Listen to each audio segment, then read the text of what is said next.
Bonjour Riyad Salem. Bonjour. Vous avez 43 ans, vous êtes handicapé de naissance, vous n'avez ni jambes ni mains, vous êtes surtout un champion reconnu handisport en basket, en rugby et en natation. Alors on est bien d'accord, ce ne sont pas là des disciplines pour les JO d'hiver. Et pourtant vous étiez assez attendu là-bas à Sotchi, en coulisses, mais vous avez décidé de ne pas y aller. Pourquoi ? Par solidarité avec le peuple ukrainien. Donc voilà ce qui se passe là-bas. Si on n'a pas d'obligation importante pour être présent en tant qu'athlète ou en tant que responsable politique, voilà, je n'ai pas trop envie d'aller accompagner ces jeux. On va les accompagner, on va accompagner nos athlètes françaises avec le cœur, mais pas plus que ça. Mais est-ce qu'il ne faut pas que le sport soit plus fort que la politique ? Il faut, mais en même temps, il y a des enjeux. Vous savez, quand il y a eu les Jeux de Pékin, on a eu le même problème avec le Tibet. Donc là, j'étais dans le camp adverse où j'étais aussi athlète. Et je trouvais que c'était dommage qu'on nous prenne en otage. Donc moi, je comprends parfaitement les camarades qui partent là-bas. Mais tous ceux qui n'ont pas forcément travaillé toutes ces années pour gagner leur place pour les Jeux, qu'ils puissent avoir ce choix. Oui, je pense qu'il y a... Voilà, faut pas amalgamer les choses. Et si vous aviez été skieur par exemple, vous y seriez allé à Sotchi ou pas ? J'aurais été à Sotchi et j'aurais peut-être exprimé des choses. J'aurais pas levé le moignon parce que ça n'aurait pas servi à grand-chose, mais je ne sais pas de quelle manière. J'aurais peut-être improvisé, mais j'aurais fait passer des messages forts. Alors ça dit, ces Jeux paralympiques qui vont avoir au moins un avantage, c'est que pendant 10 jours, tout le monde va trouver les champions handicapés formidables. Mais le reste du temps, Riyad Salem, est-ce que le regard sur le handicap a vraiment changé, a vraiment évolué en France ? Il a évolué dans un bon sens, évidemment, puisqu'il y a eu cette loi de 2005 qui a permis pas mal d'ouverture dans le monde de l'entreprise, dans le monde politique. Mais il a peut-être aussi régressé dans d'autres domaines. On le voit avec cette nouvelle loi qui est passée, du moins cette loi qui ne va pas être appliquée pour la loi de 2015, là, Oui, en fait, 2005. on a appris la semaine dernière que Jean-Marc Ayrault avait annoncé que l'obligation de rendre accessibles les lieux publics et les transports qui devait être effective en 2015 l'an prochain, cette obligation était reportée de 3 à 5 ans. Hein. Même des fois 9 ans, on va jusqu'à 2024. Hein. C'est-à-dire qu'on a quasiment jusqu'à 10 ans dans ça. Qu'est-ce que vous êtes dit quand vous avez appris ça, vous ? J'ai dit que c'était un drame. Voilà. Qu'à un moment donné, je pense qu'il y a une énorme maladresse, qu'il y a une incompréhension de la réalité du terrain. Ce qu'il faut savoir, c'est que la loi de 2005, avant cette loi de 2005, il y avait la loi de 1975. Donc, c'est-à-dire qu'on a déjà pris 30 ans, et là, on va encore prendre 10 ans. C'est-à-dire que c'est juste inadmissible, quoi. Et qu'à un moment donné, on demande juste un truc simple qui est de pouvoir accéder. C'est ce qui a marqué au-dessus de nos mairies, liberté, égalité, fraternité. Ça se concrétise déjà là-dessus. C'est-à-dire que cette volonté-là, moi, ce qui m'embête, c'est de me dire, mais tous les gens qui ont rendu leur lieu accessible, mais ils passent pourquoi, ces gens-là ? Ils auraient pu faire comme tout le monde, attendre le dernier moment et puis dire « Ah bah non, on peut pas, on n'a pas d'argent, on fait plus. » Vous en voulez au gouvernement là ? Vous en voulez à Marie-Arlette Carlotti, la ministre qui est censée vous défendre ? Moi, j'en veux pas au gouvernement. J'en veux à cette espèce d'absurdité. On est tous complices de cette histoire au final.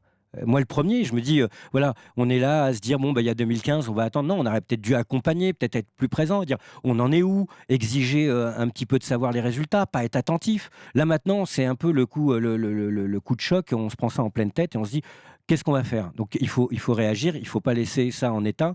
Évidemment qu'il faut réviser cette loi par rapport à cette date de 2015. Mais il faut mettre des sous, il faut que ça soit une priorité plus que ça ne l'est aujourd'hui. Et vous savez, ça va créer énormément d'emplois. Là, on nous dit que ça va être des services civiques qui vont... Mais je veux bien, mais c'est une plaisanterie.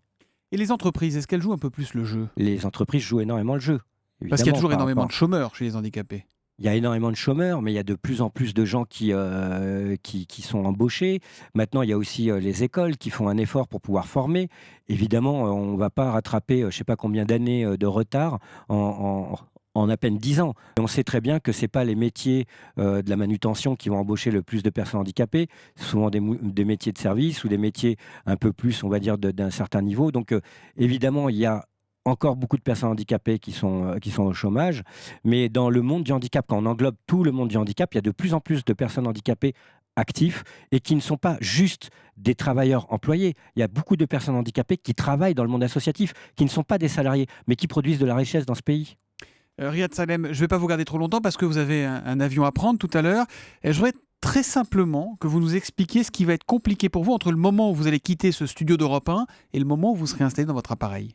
C'est l'accessibilité, peut-être, c'est le cheminement trouver, descendre les escaliers, d'avoir le taxi, d'arriver jusqu'à l'avion. Après, peut-être qu'arriver à l'aéroport, on aura peut-être des difficultés parce que voilà, on est une équipe de basket fauteuil et des fois, ça nous arrive d'avoir des problèmes pour pouvoir enregistrer les fauteuils, les choses. Donc, Parce que c'est vous beaucoup partez de au championnat négociations. d'Europe de Voilà, basket en Suède. on va faire Ouais. une Coupe d'Europe, premier tour de Coupe d'Europe de basket en Suède, exactement. Donc voilà, il y a toujours quelques tracas, comme quand on part des fois en déplacement, la SNCF nous dit vous pouvez pas mettre les fauteuils là, vous pouvez pas vous mettre comme ci. Ça devient de plus en plus compliqué. C'est-à-dire il y a des choses qui ont Ça évolué. devient de plus en plus Ça devient de compliqué. plus en plus compliqué, ouais. Parce que Ça plus ne on se fait... simplifie pas. Non, parce que on fait des règles qui sont entre guillemets comme ça au premier abord du bon sens, et on s'aperçoit que maintenant on dit avant c'était du bon sens humain. Oh bah c'est pas grave, on va vous porter, on va faire ça, on va faire ça. Là on dit ah, sécurité, on n'a pas le droit. Vous savez, si vous tombez, alors on préfère que vous partiez pas, vous restiez sur place. Comme ça, on est garanti de la sécurité. Donc, il y a des choses qui sont un peu du domaine de l'absurde. Avant, c'était peut-être des fois un peu moins accessible, mais on avait l'humain qui parlait et qui prenait la responsabilité d'eux. Aujourd'hui, on ne prend plus la responsabilité d'eux. C'est-à-dire qu'on a des technologies de plus en plus, et on a des technologies qui s'humanisent et des humains qui se machinisent. Et ça, c'est un peu compliqué, quoi. Qu'est-ce qui vous rend malheureux aujourd'hui? Je dis souvent, vous savez, le handicap, c'est une question de civilisation. Dire qu'on va tous, à un moment donné dans sa vie, avoir des problèmes de déplacement avec l'âge. Et tant mieux. On gagne sur la mort, on a de l'espérance de vie. Mais de l'espérance de vie sans autonomie, sans pouvoir se mouvoir, sans pouvoir bouger, sans pouvoir aller vivre son quotidien, je trouve ça un peu dommage, quoi. Et qu'est-ce qui vous rend heureux, Riyad Salem? Ce qui me rend heureux, c'est de voir qu'il y a des gens qui le font avec le sourire tous les jours, qui se battent, et qu'il y a des gens quand même qui sont heureux, et qu'il faut maintenir ce bonheur-là en majorité. Il y a des gamins, moi, quand on arrive et qu'on leur fait découvrir le basket fauteuil ou qu'ils viennent voir un match, il y a plein de choses qui me rendent heureux au quotidien, beaucoup plus que de ce qui me rend malheureux, mais je sais aussi être alerte, et là, je m'aperçois que quand même le côté un peu obscur commence à nous envahir, et il ne faut pas tomber dans ce piège-là, quoi. Merci Riyad Salem d'être venu ce matin sur Europe 1 et bon championnat d'Europe de basket donc en Suède. Merci à vous, bonne journée. Merci à vous.